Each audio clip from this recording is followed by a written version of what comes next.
पूर्णमदः पूर्णमिदं पूर्णात् पूर्णमुदच्यते पूर्णस्य पूर्णमादाय पूर्णमेवावशिष्यते।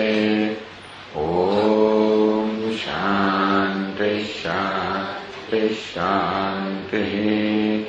श्रुतिस्मृतिपुराणानाम् आलयं करुणालयं नमामि भगवत्पादं शङ्करं लोकशङ्करं शङ्करं शङ्कराचार्यं केशवं बादरायणं सूत्रभाष्यकृतौ वन्दे भगवन्तौ पुनः पुनः।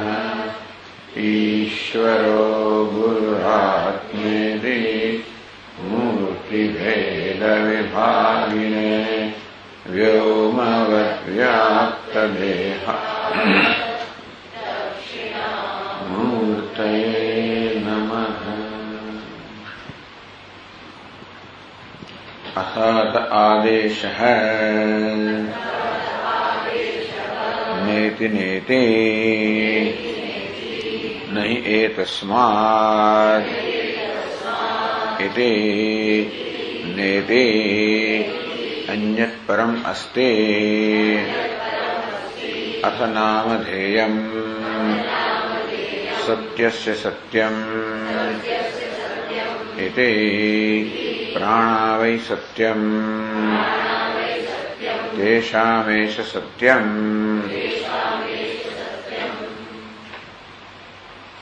अर्थात आदेशः नेति नेति तो आ प्रकारे બ્રહ્મનો ઉપદેશ કરવામાં આવે છે નેતિ નેતિ। બ્રહ્મ શું નથી, બ્રહ્મ શું નથી નહીં એતસ્માદિતિ નેતિ અન્યત પરમ અસ્તિ એતસ્માદ અન્યત પરમ અસ્તિ ઇતિ ન ઇતિ। એને તો ઉત્કૃષ્ટ બીજું કંઈ નથી, એને શ્રેષ્ઠ બીજું કંઈ જ નથી।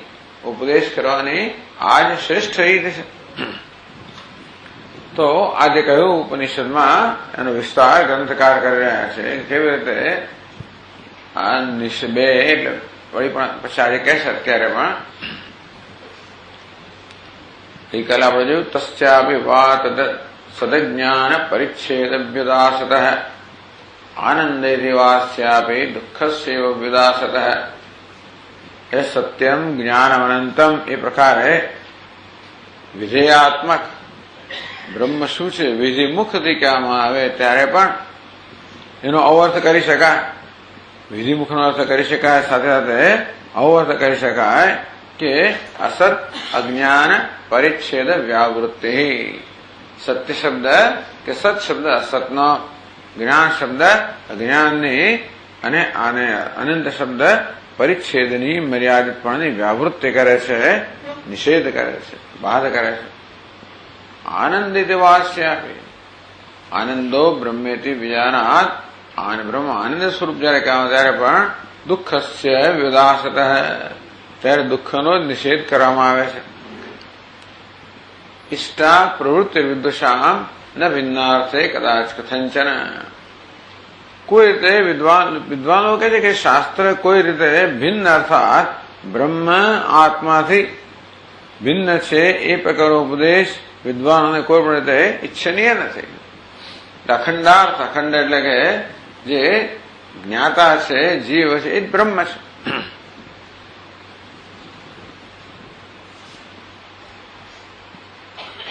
તો એવમ નિષેધ મુખેન પ્રવૃત્તિ શાસ્ત્રને કિમર્થમાશ્રયતે। શાસ્ત્ર શા માટે આ પ્રકારે નિષેધની રીતે પ્રવૃત્ત થાય છે।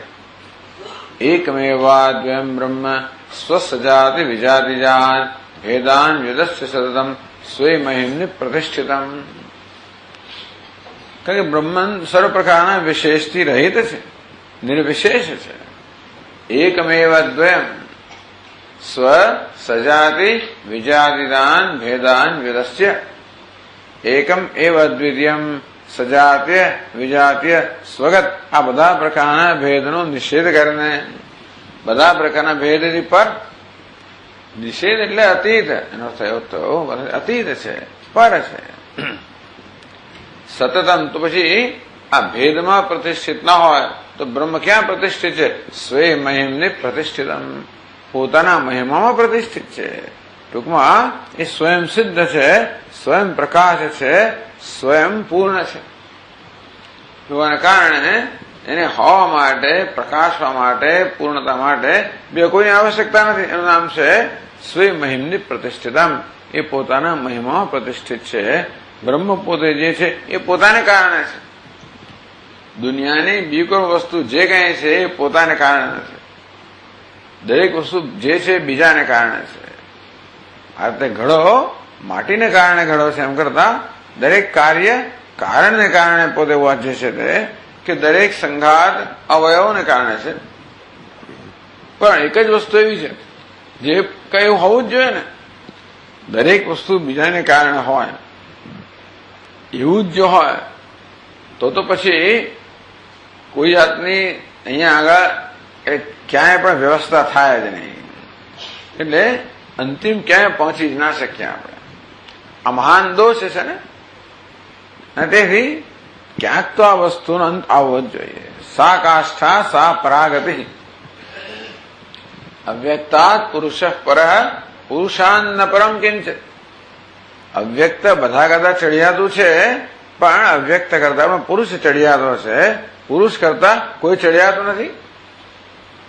આમ આ બધી પરંપરાનો ક્યાંક અંત આવવો જોઈએ. સૂક્ષ્મતાનો કહો, વ્યાપકતાનો કહો, આંતરિકતાનો કહો, તેવી રીતે હોવાપણું, ભાસવાપણું, પૂર્ણપણું ક્યાંક સ્વતંત્ર હોવું જોઈએ.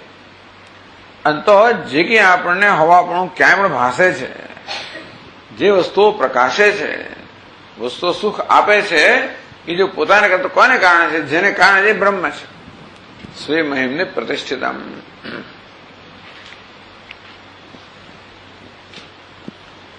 શાસ્ત્ર તો અવગતમ યસ્માત. પ્રશ્ન કરવામાં આવ્યો કે બ્રહ્મ જ આ પ્રકાર નિર્વિશેષ છે, સર્વવિશેષથી અતીત છે. આવું તો ક્યાંય તત્વ આપણા અનુભવમાં છે નહીં, આપણે કોઈ જાણતું નથી.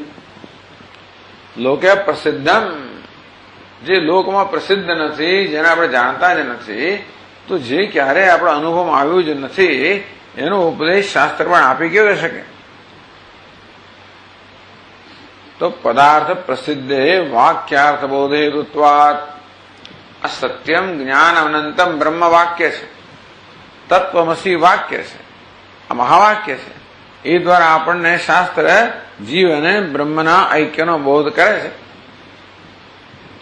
વાક્ય ક્યારે આપણામાં બોધ ઉત્પન્ન કરી શકે? જ્યારે વાક્યનો પ્રત્યેક શબ્દ છે એ શબ્દનો અર્થ સમજાય, ત્યારે વાક્યનો અર્થ સમજાય. પરંતુ જે વસ્તુ આપણા અનુભવનો વિષય જ નથી, એનો અર્થ કેમ સમજાય? તો વાક્યનો અર્થ કેમ સમજાય? એ કહે છે કે ભાઈ યુપાદિવત અલૌકિકમ શાસ્ત્રતઃ અવગતમ. જે આપણે જાણતા નથી એનો બોધ પણ શાસ્ત્ર કરાવી શકે છે. થોડોક અવાજ વોલ્યુમ.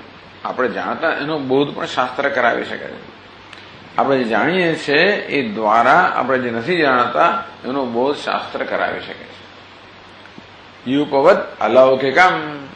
જેમ યુપ એ લૌકિક વસ્તુ નથી, કોઈના અનુભવનો વિષય નથી, ક્યાંય વપરાતું નથી. એટલે પશુને બાંધવાનો જે થાંભલો છે એ યજ્ઞમાં હોય એવું ક્યાંય હોતો નથી, એટલે કોઈ સાંભળ્યું ના હોય. તત શાસ્ત્રસ્ય વિશ્વાસાત. શાસ્ત્રમાં આપણે અન્વેષણ કરીએ તો યુપ વિશે થોડી ઘણી ખબર આપણે મળતી રહે. જુદી જગ્યાએ નાનું મોટું જાણવા મળે, એ પરથી આપણે ખ્યાલ આવે કે યુપ શું વસ્તુ છે. કે ભાઈ આ ખેર કે ખીજડો છે વૃક્ષમાંથી બનવાનો, અમુક પ્રકારનો આકાર હોવો જોઈએ, એને ઘસીને એટલે અષ્ટકોણ બનાવવાનું, આટલી ઊંચાઈ હોવી જોઈએ, ઘી એને આવો સંસ્કાર કરવા પડે, ઘી લગાવીને ચરખાટોળો બનાવવો પડે વગેરે. આવું તો આપણને શાસ્ત્રમાંથી જાણવા મળે. એ પછી આપણે યુગ જોયો નથી, પણ ખીજડાનું વૃક્ષ જોયું છે, અમુક લંબાઈ જોયેલી છે. અષ્ટકોણ કોને કહેવાય જાણીએ છીએ, આ રીતે આપણે જે જાણીએ છીએ એ દ્વારા જે જાણતા નથી એનું જ્ઞાન કેવી રીતે શાસ્ત્ર આપે છે. જો શાસ્ત્રના શબ્દોમાં વિશ્વાસ હોય તો કેવી રીતે આપણે સત્યને જાણીએ છીએ, અજ્ઞાનને જાણીએ છીએ, જળને જાણીએ છીએ, પરિચ્છિન્નને જાણીએ છીએ. એ જાણીએ એ દ્વારા જે નથી જાણતા અસત્ય પર, અજ્ઞાનથી પર, પરિચ્છિન્નથી પર એનો ઉપદેશ આપણને શાસ્ત્ર આપે છે. તથા બ્રહ્માપી સત્યમ ઇત્યાદિ વાક્યાત અવધાર્યતે. તે બ્રહ્મ પણ આ સત્યમ, જ્ઞાનમ, અનંતમ આ બધા શબ્દોથી જરૂર બ્રહ્મનું જ્ઞાન થાય છે.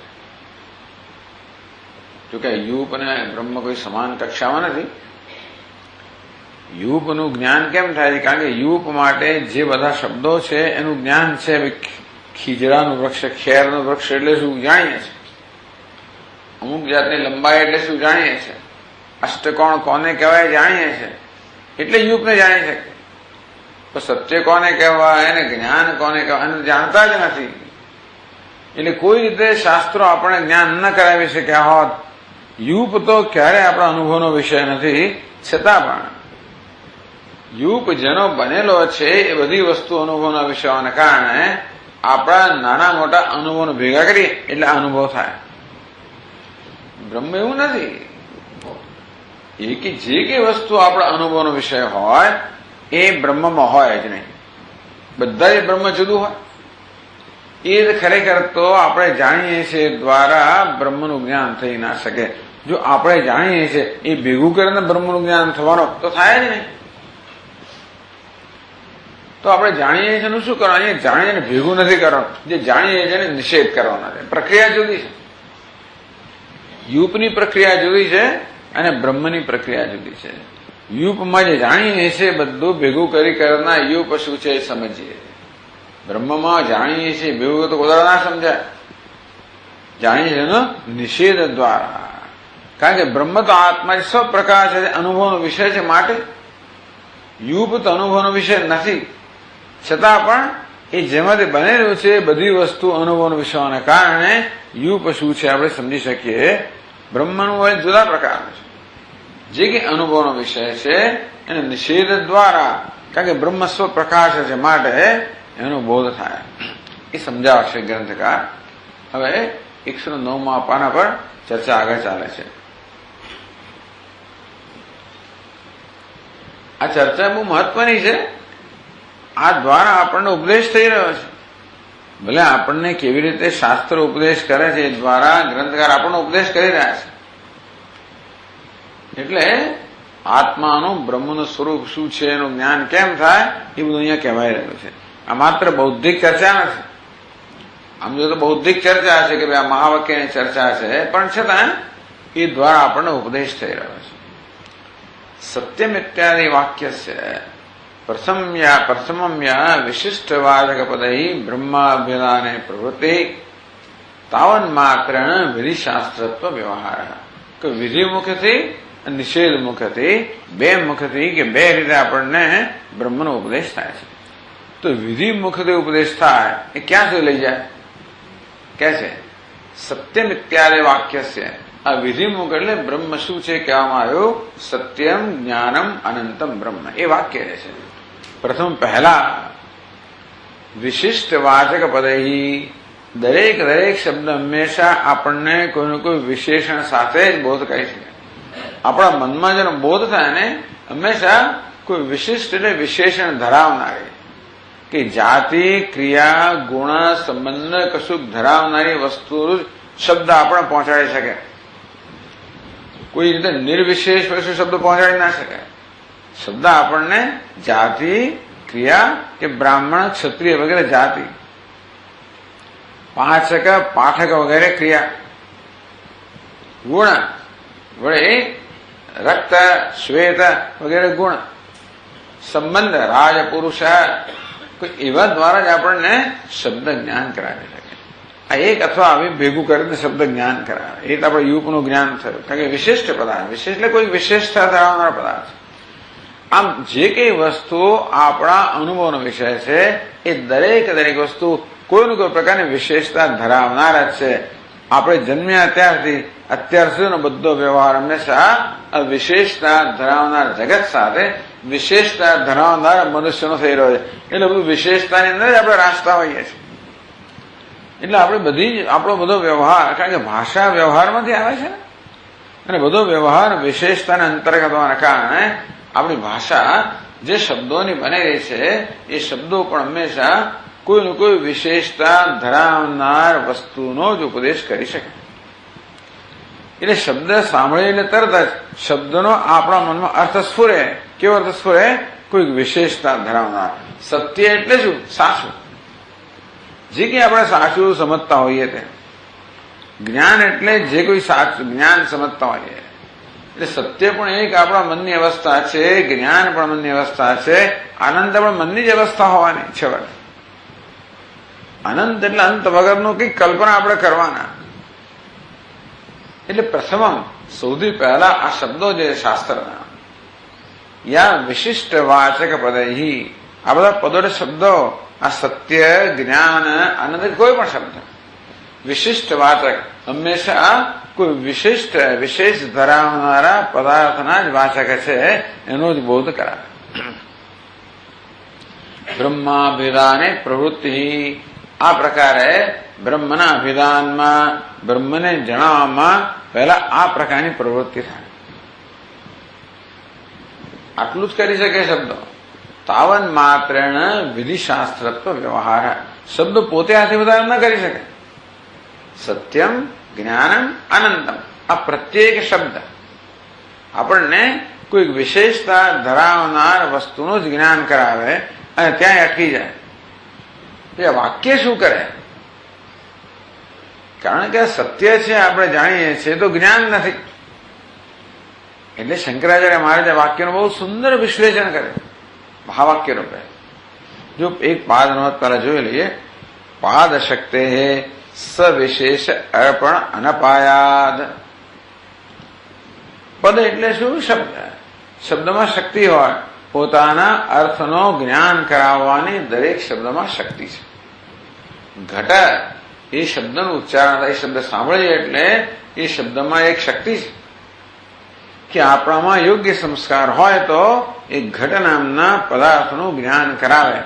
જો આપણામાં એ જ્ઞાન પ્રાપ્ત કરવા યોગ્ય સંસ્કાર હોય, એટલે ભાષાના સંસ્કાર હોય, ઘડો શું છે જાણતા હોઈએ તો ઘટ એ શબ્દ આપણામાં એ અર્થનું સ્ફુરણ કરાવે.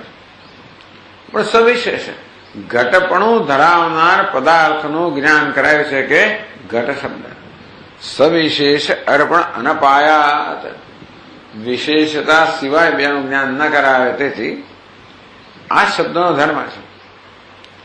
શક્યોપસ્થિત મંતરા, અને ત્યાર પછી લક્ષણાનું જ્ઞાન થાય. વાચ્યાર્થનું જ્ઞાન થયા પછી વાચ્યાર્થ બંધ ના બેસે વાક્યમાં. ગંગાયામ ઘોષ, આ ગંગા પર નેસડો છે એવું જયારે કોઈ કહે એટલે ગંગા શબ્દ આપણને તરત જ એક પ્રવાહનું જ્ઞાન કરાવે. ગંગા કોને કહેવાય? પ્રવાહિત જળ. નેસડો શબ્દ નેસડાનું જ્ઞાન કરાવે. એટલે ભાઈ આ રબારી લોકો, રબારી વાસ, એમના ઝૂંપડીનો એક સમૂહ. એટલે હવે ગંગા ઉપર નેસડો એમ જયારે કહેવામાં આવે એટલે પ્રવાહ પર આપણે કલ્પના કરી, એ તો બેસતું નથી. એટલે આ વાક્ય શું જ્ઞાન કરાવે? ગંગા એ વિશિષ્ટ પદ છે, કોઈ વિશેષતા ધરાવનાર પદાર્થ છે ગંગા, અને કોઈ બી વિશેષતા ધરાવનાર પદાર્થ છે નેસડો. આમ પ્રત્યેક શબ્દો તો આપણને કશીક વિશેષતા ધરાવનાર વસ્તુનું જ્ઞાન કરાવે.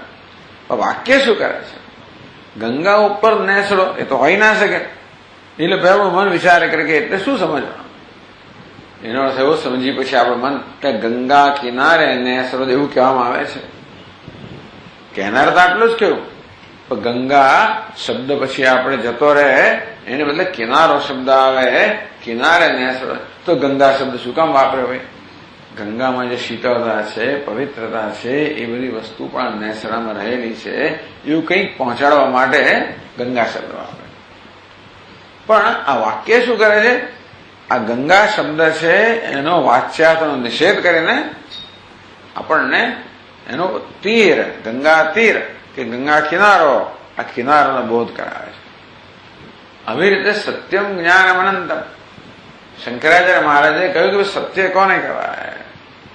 જે ક્યારે પણ બદલાય નહીં.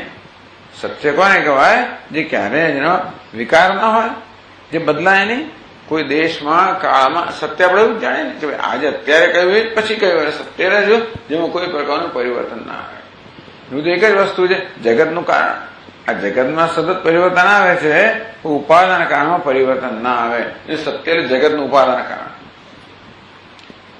એ તો જળ હોય, ઉપાદાન કારણ જળ હોય. એટલે આ શું સત્યમ જ્ઞાન અનંત. જ્ઞાન એટલે ચેતન છે, પ્રકાશમાન છે. એટલે સત્ય એવું હોવું જોઈએ જે જ્ઞાન સ્વરૂપ પણ હોવું જોઈએ. એ જડતા તો ના હોય. અને તેથી જગતનું કારણ તો ખરું, પણ એ જડ ના હોવું જોઈએ, જ્ઞાન હોવું જોઈએ, ચેતન હોવું જોઈએ. પણ જ્ઞાન પોતે કેવું છે? એ તો મનની વૃત્તિ જ, એ તો બદલાયા કરતી હોય, એ તો સત્ય હોય નહીં. એવું જ્ઞાન હોવું જોઈએ જે ન બદલાતું હોય. એટલે જ્ઞાન શબ્દનો અર્થ કેવો થવો જોઈએ? નિર્વિશેષ જ્ઞાન થવું જોઈએ. પણ આમ જ્ઞાન તો જ્ઞાતા કરતા જુદો હોય તો કે અનંત હોવું જોઈએ. એટલે જ્ઞાતા અને જ્ઞેય ને બધાનું જે અધિષ્ઠાન છે એવું જ્ઞપ્તિ સ્વરૂપ હોવું જોઈએ. આ પ્રકારે દરેક શબ્દના વાચ્યાર્થ નિષેધ થઈ ગયો. સત્ય શબ્દનો વાચ્યાર્થ જગત કારણ કે ઉપાદાન કારણે જડતાનો નિષેધ થઈ ગયો. જ્ઞાન સામાન્ય આપણે કોઈ વૃત્તિ અને જ્ઞાન કહેતા હોય એનો નિષેધ થઈ ગયો. અનંત તો બિચારું પોતે કે કહેતું નથી, અંત નથી એવું જ કહે છે. એમ કરીને સત્ય પણ અનંત હોવું જોઈએ, જ્ઞાન અનંત હોવું જોઈએ દ્વારા આ વાક્ય છે. સત્યમ જ્ઞાન અનંતમ બ્રહ્મ વાક્ય છે. એ વાક્યનો અર્થ ત્યારે સમજી શકીએ એટલે સત્ય જ્ઞાન પણ હોય, જ્ઞાન અનંત પણ હોય, બધું બ્રહ્મ પણ હોય. આ રીતે આપોઆપ જ આ વાક્ય આ દરેક શબ્દમાં વિશેષતા રહેલી છે એનો નિષેધ કરાવે છે. શબ્દનો પૂરો એમાં વિશેષતાનો નિષેધ થઈ જાય. નિર્વિશેષ તત્વ છે એનો આપણો બોધ ક્યારે કરાવે? કારણ કે એ તો આત્મા છે એટલા માટે. બાકી કોઈ દાડો બોધ થતો જ નહીં. જો ભગવાન સ્વર્ગમાં હોત ને કોઈ દાડો જાણ્યો જ ના, કોઈ જણાવી જ ના શકે. નિત્ય પરોક્ષ જ થઈ જાય. અહીં અત્યારે ભગવાનનું જ્ઞાન ક્યારે થાય? ભગવાન જયારે આપણા જ્ઞાનનો વિષય હોય તો, અથવા તો પછી ભગવાનને ઉપાસના દ્વારા એને ઉત્પન્ન કરવો પડે. તમે શ્રી કૃષ્ણ ઉપાસના કરીને એનો સાક્ષાત્કાર કરો એ જુદી વાત છે. એ ભગવાન કેવો છે? એ બધાના અનુભવનો ભગવાન ના હોય. મને જ અનુભવ થાય એ અનુભવ તમારો અનુભવ કરતા જુદો હોય. તમને શ્રી કૃષ્ણ અનુભવ થાય પણ તમારી રીતે થાય. તો એ અનુભવ કેવો છે?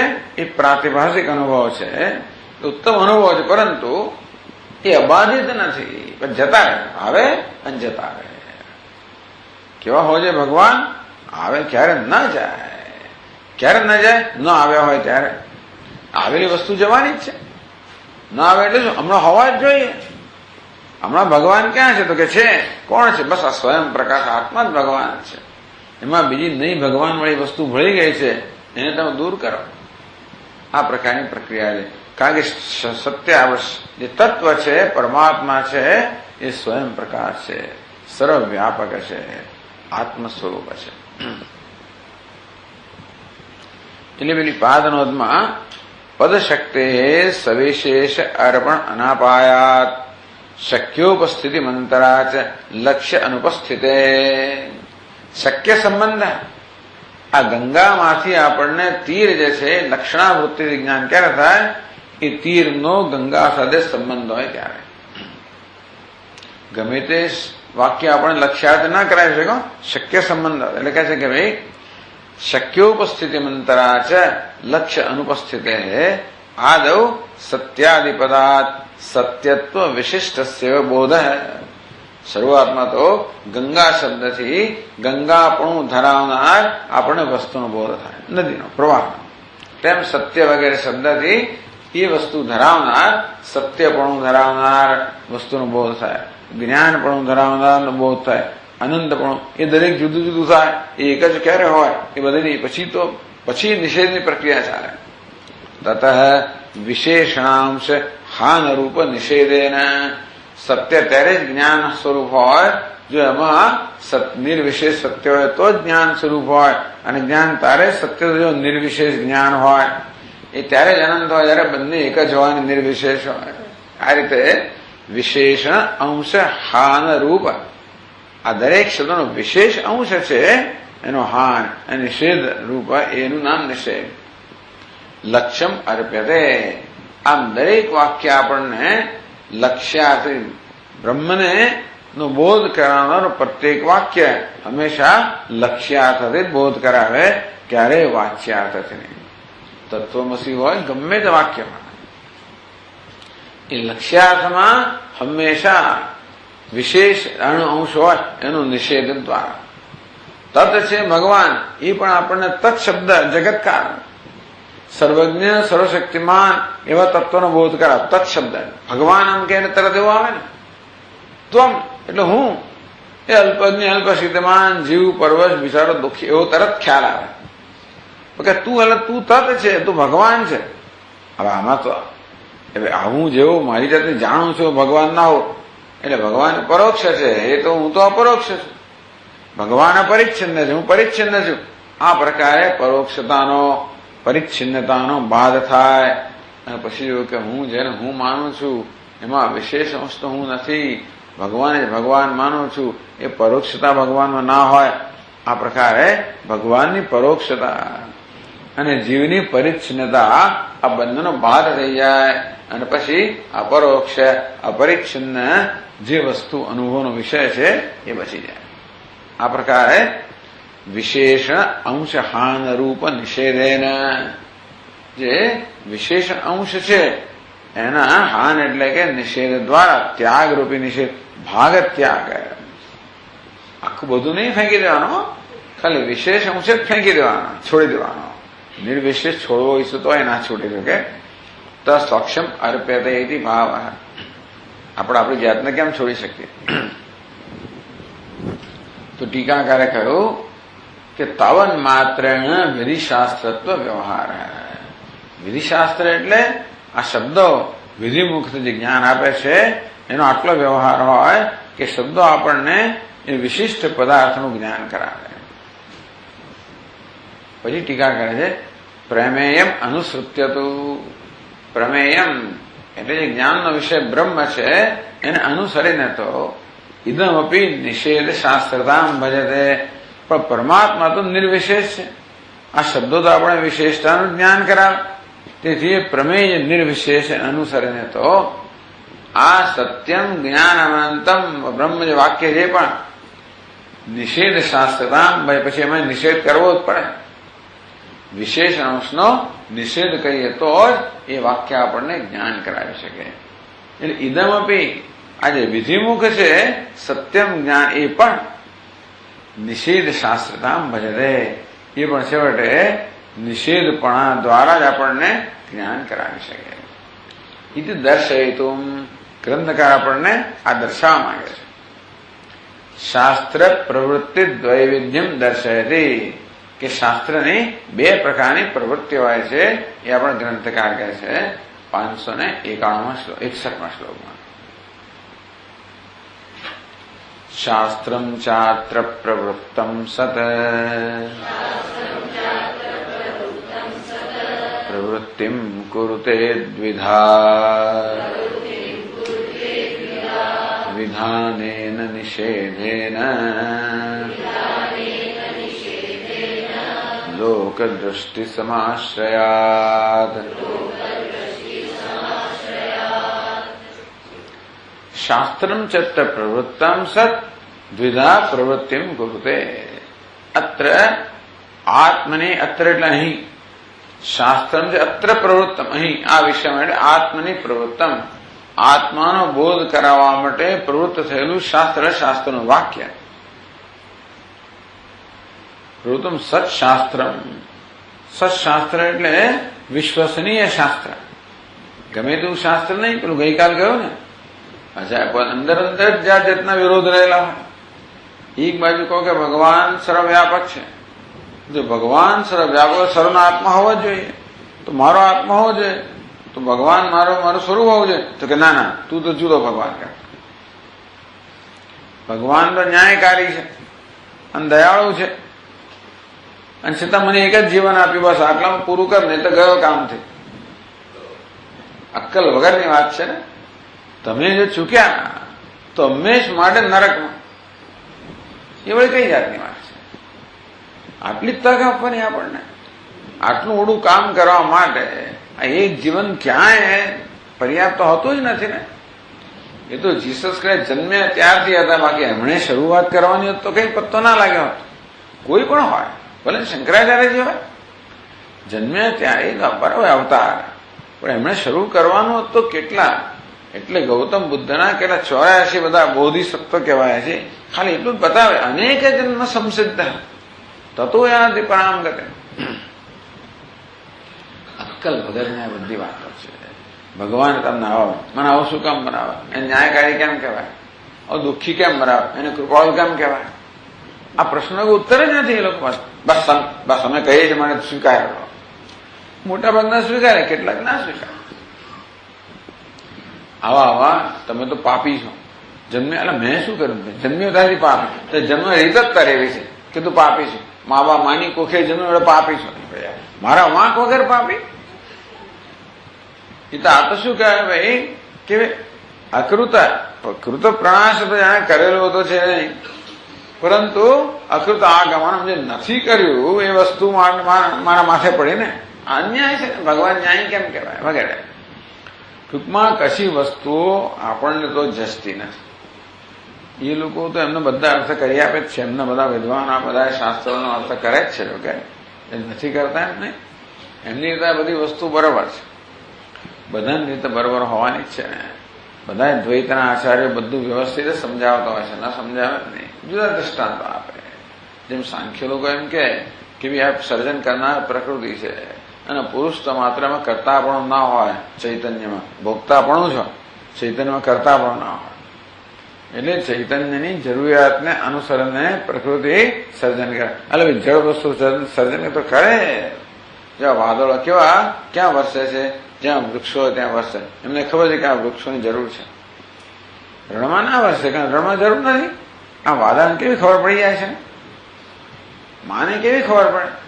તમે ગાય હવે રાત સાંજે આમ દૂધ કેવા નાચામાંથી આપવા જ વાય છે.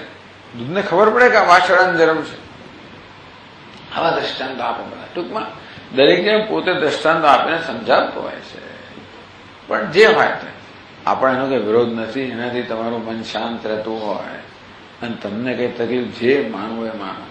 મારી વ્યક્તિગત દ્રષ્ટિએ જે એને તને સંતોષ છે ભાઈ, તને મનમાં શાંતિ છે, તારા મનમાં શ્રદ્ધા છે, તને કોઈ કઈ અંદર શંકા વિરોધ કશું છે નહીં,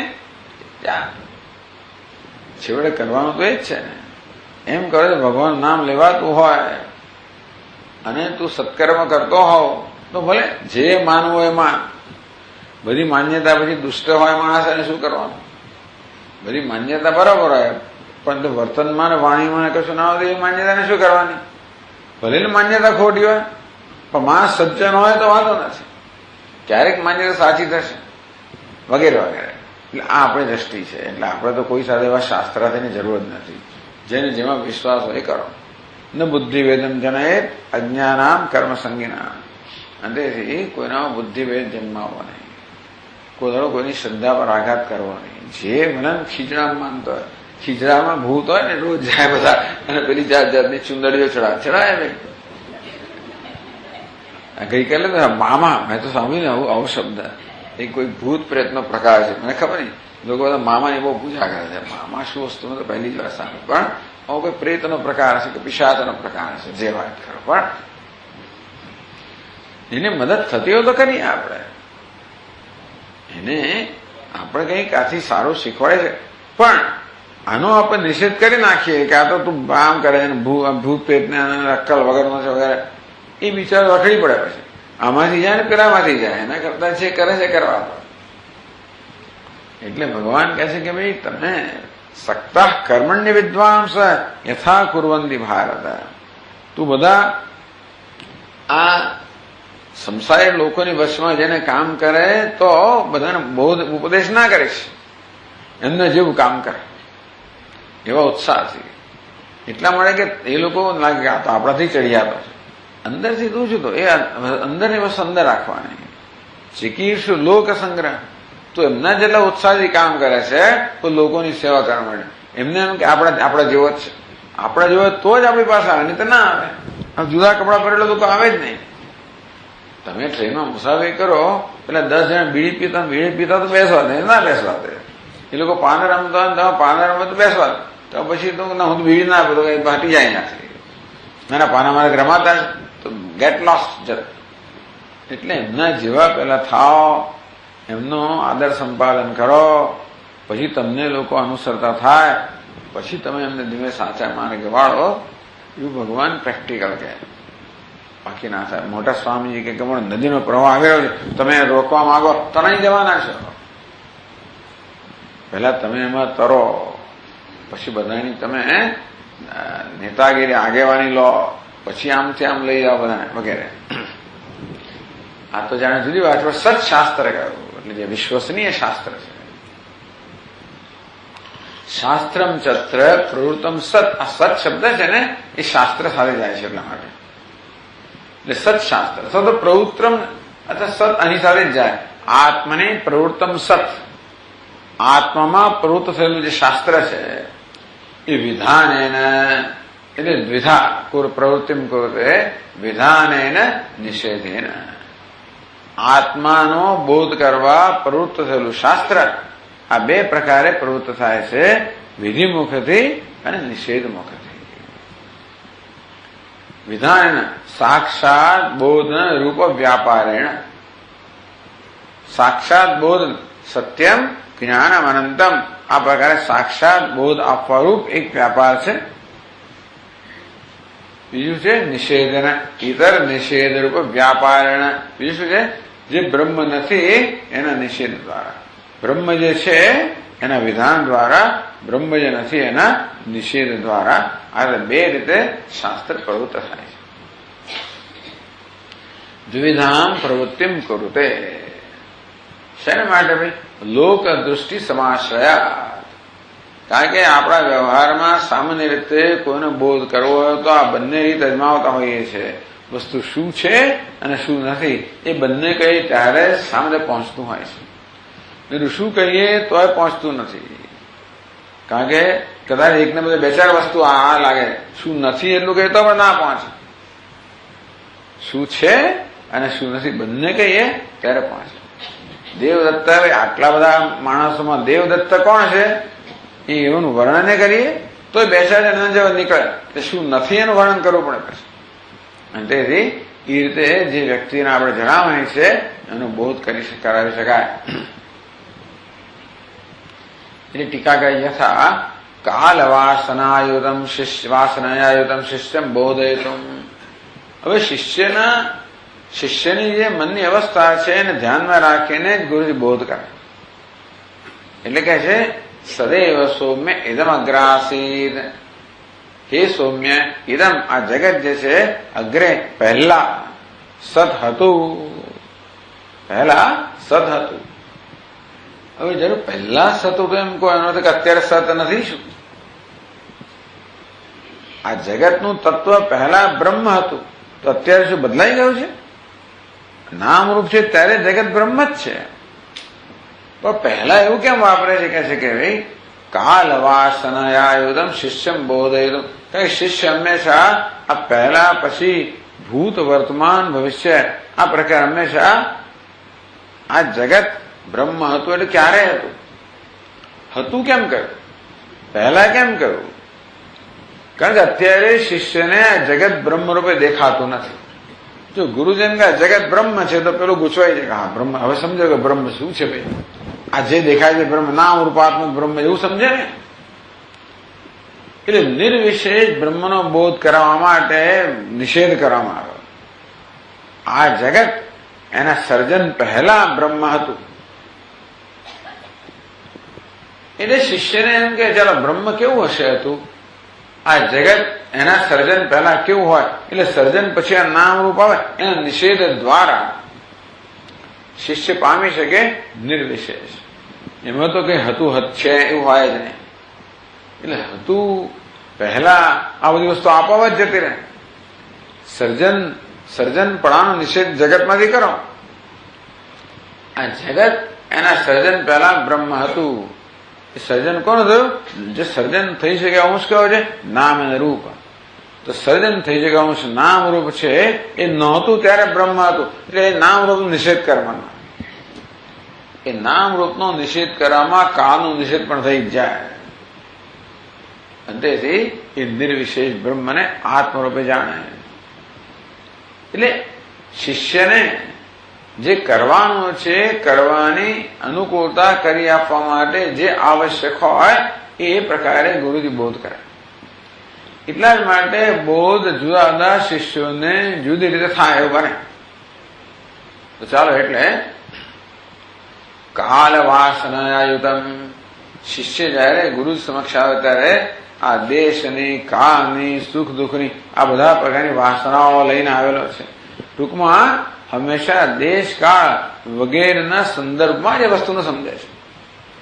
કશાકનું વર્ણન પણ ક્યાં છે એવું થાય, ક્યારે હતું એવો પ્રશ્ન થાય.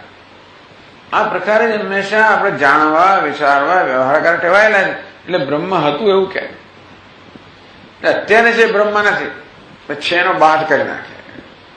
અને આ રીતે નિર્વિશેષ બ્રહ્મનો બોધ કરવા માટે ઇત્યત્ર અગ્રે ઇતિ અભિધાનમ. એટલે આપણે પહેલા ત્યાં પ્રશ્ન કરવા પહેલા શું, બ્રહ્મમાં પહેલા શું પછી શું, પણ આ પહેલા એમ એને કહેવામાં, એને ધ્યાનમાં રાખીને કહેવામાં આવે. ઇતિ અભિધાનમ આમ પહેલા એ છે ને એ કહેવામાં આવ્યું એને ધ્યાનમાં રાખીને. તથા વિધાન નિષેધાભ્યામ તે રીતે જયારે શિષ્ય પોતાની સમક્ષ આવે ત્યારે એ આ વિશિષ્ટ પદાર્થોના વ્યવહારથી ટેવાયેલો છે. એટલે એના મનની સ્થિતિ તો હંમેશા કેવી છે?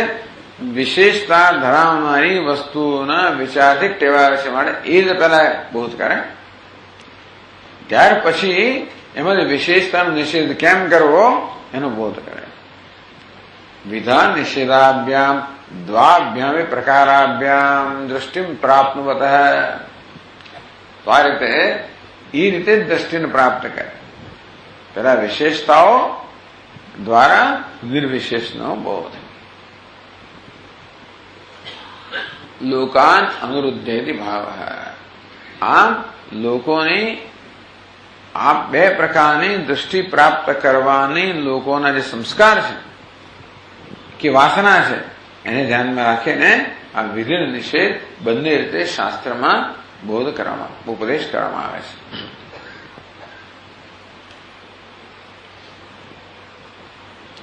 તત્ર વિધાયક શાસ્ત્રસ્ય લક્ષણમ લૌકિકમ ઉદાહરણમ ચ આહ.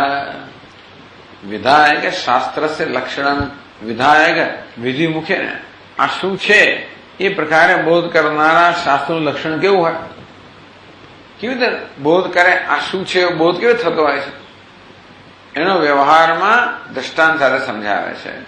શૃંગયતી તો પછીના શ્લોકમાં કહે છે શૃંગગ્રાહિકયા યદ્ધિ બોધયે તદ્વિધાયકમ યથા લોકે કરે તેસ્તિ ફલમિત્યાદિ ભાષણમ.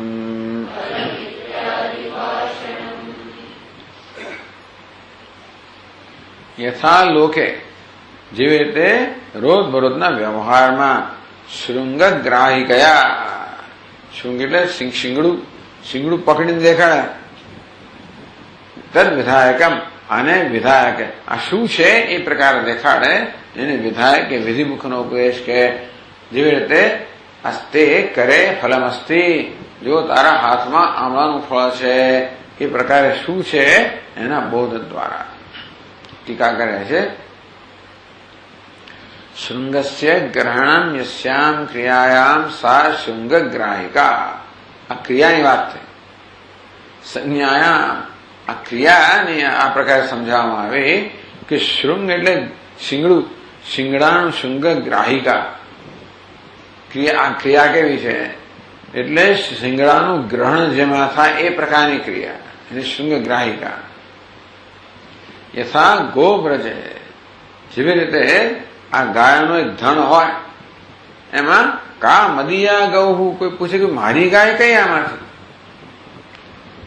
તો પછી ઇતિ ગોપ પૃષ્ઠ, પેલા ગોવાને પછી કે આ મારી ગાય કઈ ભાઈ આ ધણમાંથી.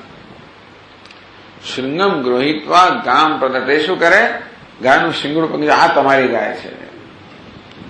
ગામ પ્રદર્શિત, એને શૃંગ ગ્રાહી કયા, શિંગડું પકડીને આપણને બતાવે કે આ તમારી ગાય છે.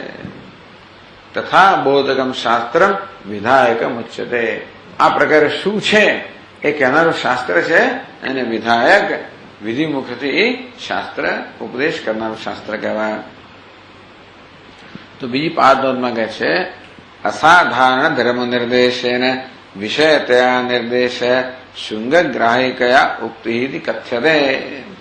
ટૂંકમાં અસાધારણ ધર્મ નિર્દેશ એવું છે ને, બધા અહીંયા માણસો બેઠેલા છે, સ્ત્રીઓ પુરુષો, બધાનો એક સાધારણ ધર્મ છે, બધા મનુષ્યો છે વગેરે. એમાં કોઈની ઓળખાણ કરાવે તો અસાધારણ ધર્મ કેવો પડે કે 6 ફૂટ 3 ઇંચ 280 પાઉન્ડ અને લાંબા લાંબા વાળો ગમે જે બીજા બધામાં ના હોય એવી જાતના એ પ્રકારે આપણે એનો ઉપદેશ કરીએ. એટલે કે છે અસાધારણ ધર્મ નિર્દેશ. જે ધર્મ બીજો કોઈ ન ધરાવનારો હોય, જે વિશેષતા બીજો કોઈ ન ધરાવનારો હોય, એ વિશેષતાના નિર્દેશ દ્વારા કોઈ પદાર્થ નિર્દેશ થાય. જેવી રીતે આપણે કહેવામાં આવે નીલમ મહત સુગંધી ઉત્પલમ, આ કમળ કેવું છે તો કે ભૂરું છે, મોટું છે, સુગંધીદાર છે. બહુ બધા કમળ હોય, એમની એક જ કમળ એવું હોય જે આ પ્રકારની વિશેષતા ધરાવતું હોય, તો આ રીતે આપણે એને દેખાડીને કીધું આ કમળ. અને શૃંગગ્રાહી કયા, શિંગડું પકડીને દેખાડવું, આવો એક શબ્દ પ્રયોગ છે. એવું નથી કે બધે શિંગડું જ પકડવાનું હોય. શૃંગગ્રાહિકા કહ્યું ને તો આ સંજ્ઞા આપી આ પ્રકારના બોધને. એટલે એવું નથી કે બધી, એ ટૂંકમાં શૃંગ શું છે એનો અવિશેષ અસાધારણ ધર્મ છે. એટલે આ ગાયનો આ પ્રકારનો ધર્મ છે, આ આવી ગાય છે. અને તેથી જયારે કોઈ વસ્તુના અસાધારણ ધર્મ નિર્દેશ દ્વારા આપણે જયારે એ વસ્તુ દેખાડીએ ત્યારે એને શૃંગગ્રાહી કયા એવી ક્રિયા આપણે કહીએ. અવિષયત્વાત નિર્ધર્મત્વાત ના આત્મા એવં વક્તુમ શક્ય છે, પરંતુ આત્માનો આ પ્રકારનો બોધ શક્ય નથી. અવિષયત્વાત, કારણ કે એ જ્ઞાનનો વિષય નથી, ઇન્દ્રિયો મનનો વિષય નથી, વિષય હોય એને વિશેષતા હોય. નિર્ધર્મત્વાત છે, એ સિવાય બીજો ધર્મ કે વિશેષતા ધરાવતો નથી, પણ આત્માનો આ પ્રકારનો ઉપદેશ શક્ય નથી. આવું બૃહદારણ્યકમાં કહેવામાં આવ્યું કે ભાઈ મને આત્માનો ઉપદેશ કરો, તો શું છે, યત સાક્ષાત અપરોક્ષાત બ્રહ્મ ય આત્મા સર્વાંતર તન્મે વ્યાચક્ષવેદી. જે સાક્ષાત અપરોક્ષ બ્રહ્મ છે, જે સર્વાંતર આત્મા છે, એ મને કહો. એટલે પછી નકાર તો ભાઈ મને તો શૃંગગ્રાહી શિંગડું પકડીને એ પ્રકાર મને કહો, તો ભાઈ એ કેવી રીતે પકડીને કહેવાય? કારણ કે અવિષયત્વાત નિર્ધર્મત્વાત છે, આત્મા નૈવ શક્તું વક્તુમ શક્ય રહે. પણ આત્માને આ પ્રકારે કહેવું શક્ય નથી. યથા હસ્તે તવ અમલકમિતિ, તો તારા હાથમાં આમળું ક્યાં છે? આ તારા હાથમાં રહ્યું. મારા હાથમાં શું છે? આમળું છે, જે કહેવાતું હોય તારામાં. એને વિધાયક ઉપદેશ કર્યો. ટૂંકમાં આ ફળ છે, આમળું છે, એ પ્રકારનો સાધારણ ધર્મ છે, એ દ્વારા કહેવાતું હશે.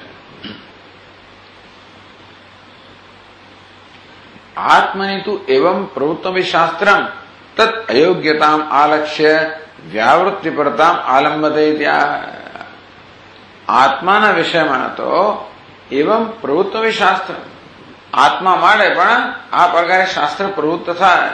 આત્મા શું છે એ કેવા પ્રવૃત્ત થાય કે સચ્ચિદાનંદ આત્મા છે એમ કે, અને એ રીતે આત્માના અસાધારણ ધર્મ છે એનો નિર્દેશ કરો. સત્યમ જ્ઞાન અનંતમ વગેરે. તો એવમ પ્રવૃત્તિ શાસ્ત્ર, આત્માનો બોધ કરવા માટે પણ આત્મા શું છે એવું કહેવા પ્રવૃત્ત થયેલું શાસ્ત્ર. તદ અયોગ્યતા આલક્ષ્ય પછી શાસ્ત્ર પોતે જુએ કે ભાઈ આ શબ્દો તો આત્માનું જ્ઞાન કરવાની યોગ્યતા ધરાવતા નથી, અથવા આ શબ્દો દ્વારા જ્ઞાન થવાની યોગ્યતા આત્મા ધરાવતો નથી. આત્મા શબ્દના વાચ્યાર્થ દ્વારા જ્ઞાન થવા યોગ્ય નથી. વ્યાવૃત્તિ પરતામ આલંબતે, તેથી શાસ્ત્ર છેવટે શું છે કહેવા દ્વારા પણ શું નથી એ દ્વારા જ બોધ કરે છે. વ્યાવૃત્તિ પરતા એટલે વિધિ પરતા, વ્યાવૃત્તિ પરતા છેવટે એ નિષેધ પર થઈને એનું નિષેધાત્મક પ્રવૃત્તિનો આલંબન લે છે અને એ રીતે બોધ કરાવે છે. એ ત્રીજા શ્લોકમાં કહે છે, ન ચૈવમભિગમ્યોયમ અવાંગ મનસ ગોચરઃ આત્મા તસ્તદપિ સ્વસ્મિન વ્યાવૃત્યૈવ પ્રવર્તતે.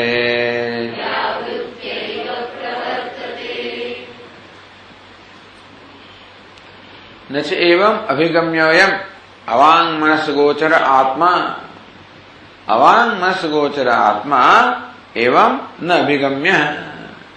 ટીકા કહે છે કે એવં અભિગમયિતુમ બોધતમ યોગ્ય હૈ, અભિગમ્ય ચ આત્મા ન ભવતી. આત્મામાં આ પ્રકારની યોગ્યતા જ નથી. કરે શું? શાસ્ત્ર વિચાર શું કરે?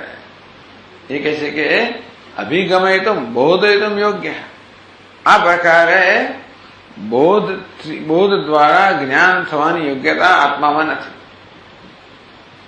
નહીં તો શાસ્ત્ર એ પ્રકારે જ્ઞાન કરાવે. બાકી બધી વસ્તુનું જ્ઞાન શાસ્ત્ર પ્રકારે સ્વર્ગ કેવું છે, પેલું કેવું છે, બધી વસ્તુનું જ્ઞાન કરાવે. પણ આત્મા બધા ધર્મથી રહિત હોવાના કારણે આ પ્રકારે શબ્દોના વાચ્યાર્થ દ્વારા, વાચ્યાર્થ વિશેષણ ધરાવનારું, તો વાચ્યાર્થ દ્વારા જ્ઞાન થવાની યોગ્યતા આત્મામાં નથી. એ પ્રકારે બોધ કરવાની, બોધથી જણાવવાની યોગ્યતા આત્મામાં નથી. કેમ? અવાંગ મનસ ગોચરત્વા, આત્મા મન વાણી બંધનથી પર છે. વાણીને બદલે આ શબ્દોના વાચ્યાર્થ ના બને. મન એટલે કોઈ મનની અવસ્થા પણ ના બને. મન એટલે કોઈ મનની વૃત્તિ નથી, અને શબ્દ એટલે કોઈ શબ્દનો વાચ્યાર્થ નથી. આમ દરેક શબ્દ પોતાના વાચ્યાર્થ દ્વારા મનમાં એ પ્રકારની વૃત્તિ જન્માવે તો આત્મા કોઈ મનની અવસ્થા નથી. એટલા માટે શબ્દથી વર્ણન કરવા યોગ્ય નથી. તો બિચારું શાસ્ત્ર શું કરે? અતઃ તત એટલે અતઃ તદપી એટલે શું? તત્શાસ્ત્ર સત્યમ જ્ઞાન અનંતમ, અને વિધાયક શાસ્ત્ર કહેવાય. શાસ્ત્ર એટલે વાક્ય. આ સત્યમ જ્ઞાન અનંતમ. આમ આપણે પહેલી નજરે જોઈએ તો આપણે કહેશે કે બ્રહ્મ શું છે? સત્યમ જ્ઞાન અનંતમ બ્રહ્મ. આમ પહેલી નજરે જોઈએ તો આ વિધાયક શાસ્ત્ર છે કે બ્રહ્મ સત્ય સ્વરૂપ છે, જ્ઞાન સ્વરૂપ છે, આનંદ સ્વરૂપ છે. આ શાસ્ત્રમાં સ્વસ્મિન વ્યાવૃત્યા એવ પ્રવર્તતે. સ્વસ્મિન એટલે આત્મની, એમાં સ્વસ્મિન શાસ્ત્રમાં નહીં, આત્મની. વ્યાવૃત્યા એટલે કે ઇતર વ્યાવૃત્તિ મુખે નહીં પ્રવર્તતે. છેવટે કારણ કે એકે શબ્દ સત્ય, જ્ઞાન, અનંત વાચ્યાર્થ દ્વારા, કારણ કે આપણને બોધ આપવા સમર્થ નથી કે આત્મા એ પ્રકારે બોધની યોગ્યતા ધરાવતો નથી. મારા વાક્ય શબ્દ પોતે નિષેધ ના કરી શકે, આ વાક્ય નિષેધ કરે છે. સત્યમ જ્ઞાનમ અનંતમ બ્રહ્મ, એ વાક્ય જે છે ને એ દરેક શબ્દના વિશેષ અર્થનો નિષેધ કરે છે. તો જ આ શબ્દ સરખે, તો સત્ય જ્ઞાન થાય. કે બધા સામાન્ય કે જે સત્ય છે એ જ જ્ઞાન છે, જે જ્ઞાન છે અનંત છે અને એ બ્રહ્મ છે. એવું ત્યારે જયારે સત્યની, જ્ઞાનની અને બધાની વિશેષતાઓ જે છે એનો નિષેધ થાય. અનંતમાં તો કોઈ વિશેષતા છે જ નહીં, એટલે એ તો વિચારો કંઈ કરતું નથી. પણ છતાં સત્ય અને જ્ઞાન જે છે એ વિધાયક પદો છે.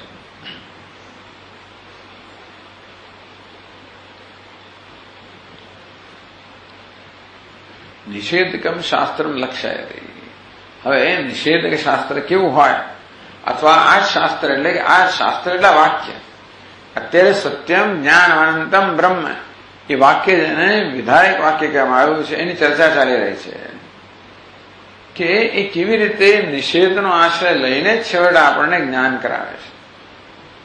પછીના શ્લોકમાં કહે છે નિષેધકમ તો યચ્છાસ્ત્રમ પ્રકૃતાન સમપેક્ષ્ય તત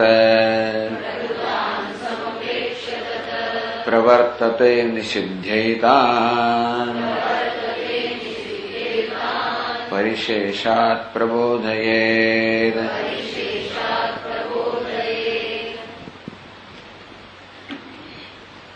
નિષેધકમ તો યત શાસ્ત્ર પ્રકૃતાન સમપેક્ષત પ્રવર્તતે એતાન નિષિધ્ય. કે ટીકાકાર યશ શાસ્ત્રમ જે શાસ્ત્ર. અચ્છા, કોઈ પણ નિષેધ શાસ્ત્ર કોને કહેવાય? ટૂંકમાં જયારે વાક્ય નિષેધ કર નેતિ નેતિ આ વાક્ય છે ને નેતિ નેતિ આપણે શું કહીએ? નિષેધક શાસ્ત્ર કહીએ. સત્યમ જ્ઞાન અનંતમ બ્રહ્મ વિધાયક શાસ્ત્ર એટલે કે વિધાયક વાક્ય જે છે એ જણાવવા દ્વારા બોધ કરે. નીતિ નીતિ કેવું છે?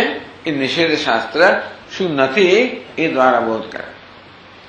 તો પેલા વિધાયક શાસ્ત્ર કેમ બોધ કરે છે સમજાવ્યું કે પહેલા આપણને વિશેષ પદનો અર્થ કરાવે, વાચ્યનો અર્થ કરાવે, પછી નિષેધનો આશ્રય લઈને બોધ કરાવે છે. તો નીતિ નીતિ જે નિષેધ શાસ્ત્ર છે એ કેમ બોધ કરાવે છે? ન આ નહીં એટલે શું? આ નહીં એમ કે આ કેમ? આ એટલે શું? આ એટલે જેની વાત થઈ ગઈ છે તે નીતિ એટલે આખું પહેલા કહેવામાં આવ્યું કે આ શું છે, શેનો નિષેધ કરવાનો છે એનું પહેલા વર્ણન કરવામાં આવ્યું. દ્વે વાવ બ્રહ્મણ રૂપે મૂર્તમ છે અમૂર્તમ છે એમ કરીને આ બ્રહ્મના બે રૂપ છે, મૂર્ત અમૂર્ત. આ પ્રકારે મર્ત્ય અમૃત આ પ્રકારના બે રૂપનું વર્ણન કરવામાં આવે. એ નથી નહીં, આ બ્રહ્મ નથી, આ બ્રહ્મ નથી, આ મૂર્ત બ્રહ્મ નથી, અમૂર્ત બ્રહ્મ નથી. નિષેધ કરવા માટે જેનો નિષેધ કરવાનો પહેલા આપણે સમજ આવી જોઈએ. ખાલી નેતિ નથી એટલે શું? નહીં એટલે શું નથી ભાઈ? તો કે નહીં એ માણસ તો એ લાલ કપડા નથી પહેરતો એવું કે આપણે. તો લાલ કપડા એ તો ખબર હોવી જોઈએ. તો આપણે લાલ કપડા નથી, ફલાણું નથી, તો કે જો એ દાઢી નથી રાખતો, એ ફલાણું નથી રાખતો, એ શું નથી રાખતો એમ કે શું રાખે છે એમ કે એવા 5-6 જણા હોય શું નથી રાખતો એમ કે એમ કરીને એક વ્યક્તિનો વિષય. ટૂંકમાં જેનો નિષેધ કરવાનો છે એનું આપણને જ્ઞાન હોવું જોઈએ. એટલે શાસ્ત્ર પહેલા જેનો નિષેધ કરવાનો એનું જ્ઞાન કરાવે. એના પ્રકૃત એટલે જે ચર્ચાનો વિષય છે. તો ચર્ચાનો વિષય કયો હોય? અધ્યારોપ અને અપવાદ. અપવાદ ક્યારે થઈ શકે? પહેલા અધ્યારોપ હોય ત્યારે. એટલે શાસ્ત્ર પહેલા અધ્યારોપની ચર્ચા કરે. સો કામયત અથવા તત ઐક્ષત બહુશ્યામ પ્રજાએ. છંદોગ્યમાં પણ કે પરમાત્મા સત સ્વરૂપ છે એને ઈક્ષણ કર્યું, સંકલ્પ કર્યો બહુ બની જવું, હું જન્મ લઉં. તત તેજ અસૃજત એમ કરીને એને તેજનું સર્જન કર્યું, પછી જળનું, પછી પૃથ્વીનું, પછી ત્રિવૃત્કરણ થયું. એમાં ત્યાં બધા પદાર્થો સર્જાયા. જો આ 3 અંગ બધે જોઈ લો ભાઈ. આમ કરીને જે નિષેધ કરો એ સમગ્ર જગતનું વર્ણન કરે. પછી કે વાચારંભણમ વિકાર નામધેયમ. પછી કે નહીં જો આ બધા રંગ છે ને એ તો મિથ્યા છે, એ બધી વસ્તુ જતો રહે. અપાઘાત અગ્નિ અગ્નિત્વમ અગ્નિપણું જતું રહ્યું. વાચારમણ વિકાર નામધેયમ અગ્નિ નાનો વિકાર થશે એ તો માત્ર વાણીનો જ અર્થ, એ શબ્દનો માત્ર શબ્દ જ છે, અર્થ નથી. છેવડે એવું થાય ને કે શબ્દ જ રહી જાય, એનો અર્થ જતો જ રહે. એ બતાવે કે આ શબ્દનો કઈ અર્થ જ નથી, એટલે માત્ર શબ્દ જ છે. એટલે શું છે? ઘડો. આમ તો ઘડો શબ્દનો પ્રયોગ થાય એટલે ઘડો શબ્દ છે ને આ પદાર્થનો અર્થ છે. પછી કે આ શું છે ભાઈ? આ ઘડો છે. એટલે ખરેખર ઘડો શું છે? અહીંયા બહાર શું છે, અંદર શું છે, ઉપર શું છે? તો કે આ તો માટી. તું અડકે છે શું છે? ઘડાને અડકો છું. તો ઘડાને માટીને અડકો છું. આ વજન કોનું છે? ઘડાનું છે. આ વજન ઘડા તો કે માટીનું છે. આ રંગ કોનો? તો કે માટીનો. આ રીતે જે માટી છે એને દૂર કરો તો શું રહે? ઘડો નાની વસ્તુ ઘડવાનો અર્થ શું થાય? નામરૂપ. પણ નામરૂપ માટી લઈ લેવામાં તો ઘડા નામનો શબ્દનો પછી શું અર્થ થાય? ન તો શબ્દ જ નહીં. જો ઘડા શબ્દનો પ્રયોગ કર્યો આપણે, પરંતુ જે ઘડો નથી એ લઈ લઈએ. માટી જે ઘડો નથી લઈ લે તો બચે શું? તે કઈ ના બચે. એટલે શબ્દ માત્ર અદ્ધર હવામાં લટક્યો. નહીં તો શબ્દ એ કંઈક પદાર્થ હોય જેને અટકવું જોઈએ ને. પણ શબ્દ જે નથી, ઘડો નથી એનો નિષેધ દ્વારા રહ્યું છું. વાચારંભણમ વિકાર. આ ઘડો છે એ તો માત્ર શબ્દ જ છે, એમાં એનું કોઈ એને અનુલક્ષણ કોઈ એને અનુરૂપ પદાર્થ નથી ત્યાં. there is no substance corresponding to the word. એ શબ્દને અનુરૂપ કોઈ ત્યાં વસ્તુ નથી. માટી એ શબ્દ બસ શું છે? માટી. મૃત્તિકાય તેવ સત્યમ. આ ઘડો જે છે ને શું છે? માત્ર શબ્દ જ છે, એને અનુરૂપ કોઈ પદાર્થ નથી. કે પદાર્થ શું છે? માટી પદાર્થ. બહુ ગંભીર વસ્તુ છે. એટલે ટૂંકમાં એટલે છેવટે આ શબ્દ જે છે ને એ શબ્દ જ રહી જાય. અંતેથી પહેલા આપણને ઘડો શું છે લાંબુ લાંબુ વર્ણન કરે કે માટીનો પિંડ હતો અને પછી કુંભારે માટીનો પિંડ લીધો, એ પિંડ આટલો મોટો હતો અને આવો દેખાતો હતો. લાંબુ લાંબુ વર્ણન કરે. પછી એને ચાકડા પર મૂક્યો, એની આ પ્રકારની પ્રક્રિયા કરી, એમાંથી આ રીતે ઘડો બનાવ્યો. આ શું છે? ઘડો છે. પછી એ કે આમાંથી ઘડો કયો ભાઈ? આ વજન કોનું છે? એ તો માટીનું છે. પછી આકાર તો માટીનો છે. એટલે આ બાળકને સમજાય ને. હવે ત્યાં માટી દૂર પછી શું રહ્યું? કશું ના રહ્યું. વાચારંભણમ વિકારનામ. વાક આરંભણમ માત્ર શબ્દ પર લટકનારું છે, વાણી પર જ આધારિત છે. શબ્દથી વધારે કોઈ સત્તા નથી એની. આ પ્રકારે નિષેધ ક્યારે થાય? પહેલા જેનો નિષેધ કરવાનો છે એનું પહેલા આપણા મનમાં એનો બોધ થાય, પહેલા સમજાવાય. પછી કે જો તું જેને સાચું માને તો મિથ્યા છે એવું કહે. એટલે કહે છે કે પ્રકૃતાન સમપેક્ષ્ય. જો નિષેધ કરવાનો છે ને એની અપેક્ષા એ નિષેધ થાય. પહેલા પ્રકૃત એટલે શું? જે અત્યારે ચર્ચાનો વિષય છે. કોણ ચર્ચાનો વિષય છે? દ્વે વાવ બ્રહ્મણ રૂપે. અમૂર્ત અમૂર્ત અમર્ત અમૃત. આજે છે એ બ્રહ્મના બે રૂપ છે, એ પ્રકૃત ચર્ચાનો વિષય છે. એટલે આપણા મનમાં એ જ અત્યારે આપણા મનમાં શું છે? બ્રહ્મના બે રૂપ. નેતિ નેતિ એટલે હા આને છોડો, આને છોડો. ત્યારે શું બચ્યું? એ બ્રહ્મ. પ્રકૃતાન એટલે પ્રસ્તુતાન. પ્રકૃત એટલે શું? જે ચર્ચાનો વિષય પ્રસ્તુત કરવામાં આવ્યું, જે ચર્ચાનો વિષય છે, જેનું વર્ણન કરવામાં આવ્યું, જેને આપણે સાચું માનીએ છીએ. દ્વે વા. પહેલા શું કહ્યું? દ્વે વાવ બ્રહ્મણો રૂપે. જે બ્રહ્મના બે રૂપ છે, મૂર્ત અને અમૂર્ત. એટલે આપણામાં શું બોધ થયો? આ બ્રહ્મ છે. જે મૂર્ત છે ને અમૂર્ત છે, જે સત છે ને ત્યત છે, જે સ્થૂળ છે ને સૂક્ષ્મ છે, જે કાર્ય છે ને કારણ છે, જે પ્રત્યક્ષ છે ને પરોક્ષ છે વગેરે, આ બ્રહ્મ છે. આ પ્રકારનો પહેલા બોધ કરવામાં આવ્યો. લક્ષ્ય રૂપતયા ભ્રાંત અભિમતાન. પહેલા આપણને બોધ કરે કે આ બ્રહ્મ છે.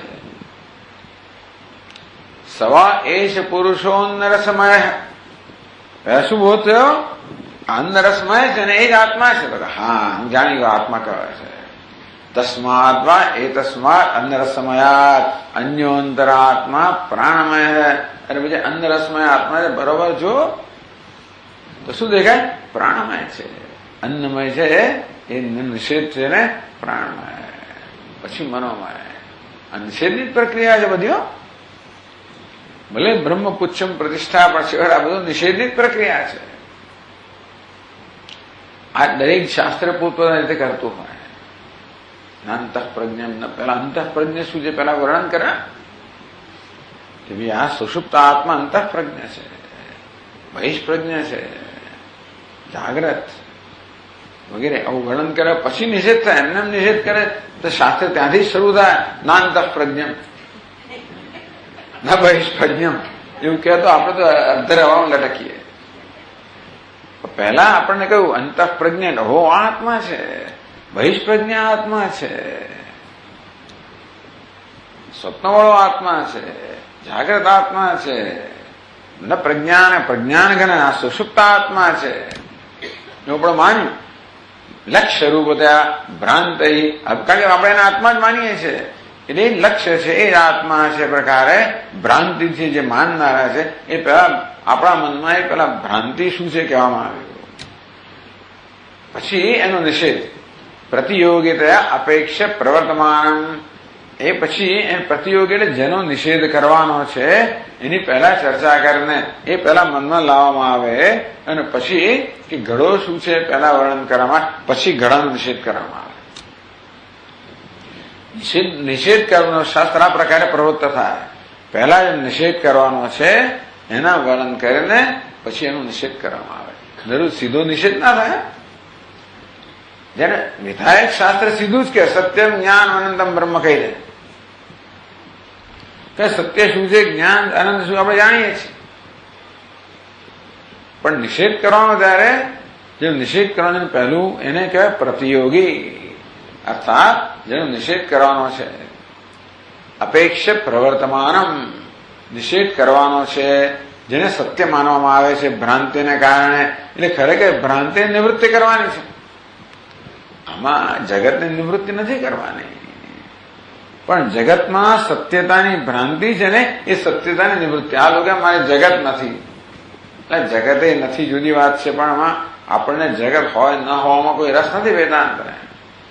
વેદાંત નથી એક જ રસ છે આત્મા તું સત્ય છે એ જાણવામાં રસ છે. એ તો જગત સત્ય છે માનીએ ત્યાં સુધી આત્માની સત્યનું જ્ઞાન ન થાય. માટે જગત અસત્ય છે મિથ્યા છે તો જ આ થાય. આ લોકો મિથ્યાને પકડીને માથાકૂટ કર્યા જ કરે. એટલે ભાઈ મિથ્યા તો પ્રક્રિયા છે, પ્રયોજન તો બ્રહ્મનું છે. મિથ્યાવાદી ને બ્રહ્મવાદી છે. ક્યાંય લોકો આ બધામાં ક્યાંય બિચારા ગૂંચવાઈ ગયેલા છે ભલભલા લોકો.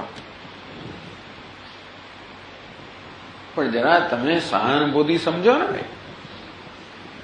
આવો શબ્દ વાપરો ને તમે તરત તમે તિરસ્કાર કરી નાખો બ્રહ્માને ભગવાને માયાવી કયો વગેરે એટલે કે તિરસ્કાર એવું નથી. માયાવી છે માટે આપણા પર દયા કરનાર નથી એવું નથી ભાઈ. પણ ભગવાન દયાળુ હોય તો પછી આ શું ધંધો કર્યો એને? આ બધું શું જન્મ આ દુઃખ ઉત્પન્ન કર્યું એટલે કંઈક તો કર્યું જ છે ને. એટલે ભગવાન કૃપાળુ છતાંય પણ એ ક્રૂર દેખાય છે એ ક્રૂર પણ મિથ્યા છે એવું તો બતાવવું પડે ને.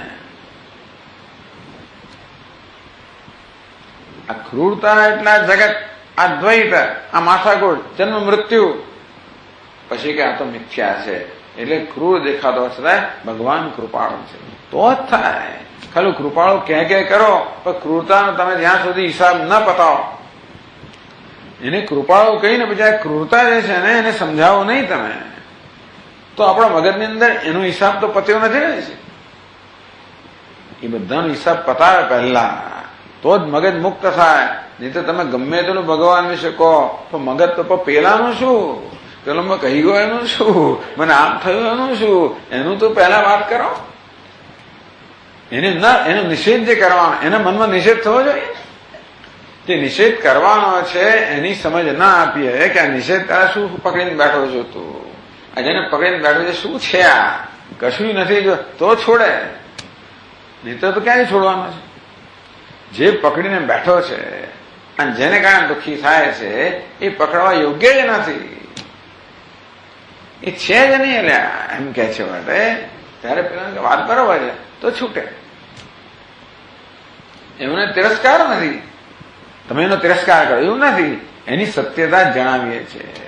આ મિથ્યા શબ્દ છે એ માત્ર વાસ્તવિકતા જણાવનારો શબ્દ છે. એ કે તિરસ્કાર કશું કહેનાર કે ક્રિયા કરનારો શબ્દ નથી. એ શું છે કહેનારો શબ્દ છે. ચાલો ટૂંકમાં એટલે પ્રવર્તમાન એતાન પ્રકૃતાન નિષિધ્ય એટલે કયું કે ભાઈ નિષિધ્ય એતાન. એતાન એટલે શું? એતાન એટલે આ જેની ચર્ચા થઈ રહી છે દ્વેવાવ બ્રહ્મણો રૂપે એને નિષેધ કરીને આ બ્રહ્મસૂત્રનો વિષય છે કે પ્રકૃત શું છે. પ્રકૃતિનો નિષેધ થઈ રહ્યો છે એટલે કે બ્રહ્મ જ પ્રકૃત છે એનો નિષેધ થઈ રહ્યો છે. એવું કહેનારો પણ નીકળે. નેતિ નેતિ એટલે શું? એટલે કોઈ નહીં, આ પ્રકૃત તો બ્રહ્મ નથી. આ પ્રકૃત તો આ દેવ બ્રહ્મ એનો આ નિષેધ થયો છે. ભલે બ્રહ્મ પ્રકૃત ખરું, 5 ચર્ચામાં પ્રકૃત વિષય કયો છે? તો કે નિષિદ્ધ વસ્તુ છે એ પ્રકૃત છે. પ્રકૃતા નિષિધ્ય પરિશેષા લક્ષ્યમ બોધે. નિષેધ થઈ શકે બધી વસ્તુ નિષેધ કર્યા પછી જેનું નિષેધ ન થાય એને પારિશેષ ન્યાય કહેવામાં આવે છે. તો નિષેધકમ ઉચ્યતે. આ પ્રકારની આ શાસ્ત્રને, એટલે આ પ્રકારના વાક્યને નિષેધક શાસ્ત્ર કહે છે. આ પારિશેષ ન્યાયની વ્યાખ્યા કરે છે. પ્રસક્ત પ્રતિષેધે અન્યત્ર પ્રસંગાત શિષ્યમાણે સંપ્રત્ય પરિશેષયતી. કહ્યું ને કે એક સિક્કાનો ઢગલો હોય, એમાંથી ચાંદીનો સિક્કો તમારે પારખવો હોય તો પ્રસક્ત પ્રતિષેધ. એમાં એક તાંબાનો સિક્કો છે અને વ્હાઇટ મેટલનો સિક્કો છે અને ફળા, એટલે આ નહીં. જ્યાં પ્રતિષેધ પ્રસક્ત એટલે એનો પ્રસંગ છે, બધાનો પ્રતિષેધ બધાને કર્યા પછી જેનો પ્રતિષેધ ના થાય કે ભાઈ તાંબુ નથી, આ વ્હાઇટ મેટલ નથી, આ કાંસુ નથી, આ ફલાણું નથી, નિષેધ કરવા યોગ્ય નિષેધ થઈ ગયો. આ પ્રસંગાત એક સિક્કો એવો આવ્યો જેમાં નિષેધ કરવાનો પ્રસંગ નથી, એ શિષ્યમાણે એ બચી ગયો, તેનું નામ પારિશેષ. એટલે જેનો નિષેધ થઈ શકે એ બધો નિષેધ કર્યા પછી જે નિષેધ કરવા યોગ્ય નથી એ રહી જાય એને પારિશેષ. લો ઓફ એલિમિનેશન અંગ્રેજીમાં કહેવાય. જે એલિમિનેટ થઈ શકે તું એલિમિનેટ કર્યો. સંપ્રત્યય પરિશેષયતી કે છે ત્રીજી પાદમાં અવધેહે અનિષેધ્યસ્ય સ્વતઃ અપારોક્ષ્યાત. અવધેહે, અને આ જે નિષેધ થયા પછી અવધિ, જે નિષેધ કરનાર નિષેધ થઈ ના શકે ને, એ નિષેધ કરનારમાં નિષેધ થાય ખરો, કરવા પણ નિષેધ થાય, પણ એનું જે તત્વ છે નિષેધ ના થઈ શકે. અવધેહે અનિષેધ્યસ્ય, જે અવધિ છે જે નિષેધ કરવા યોગ્ય નથી. સ્વતઃ અપારોક્ષાદ, સ્વયં અપરોક્ષ છે, સ્વપ્રકાશ છે, અનુભવનો વિષય છે, માટે પારિશેષ્ય ઉપત્તિ, અને તેથી એ વસ્તુ રહી જાય, બાકી આમાં તો કશું રહેતું જ નથી. એટલે શૂન્યતાનો આ બધાને થાય છે ને ભ્રમ, કે શાસ્ત્ર શૂન્યનો બધું બધા નિષેધ થઈ શકે છે. એ રહ્યું શું? જે અપરોક્ષ છે જે એ રહી જાય છે. યત સાક્ષાત અપરોક્ષાત બ્રહ્મ.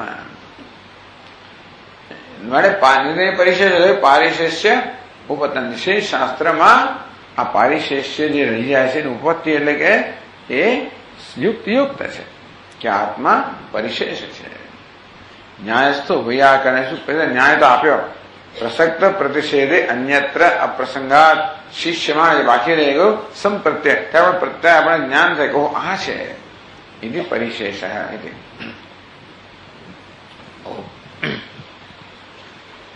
ઓમ પૂર્ણમદ પૂર્ણમિદમ પૂર્ણાત પૂર્ણમુદચ્યતે પૂર્ણસ્ય પૂર્ણમાદાય પૂર્ણમેવાવશિષ્યતે.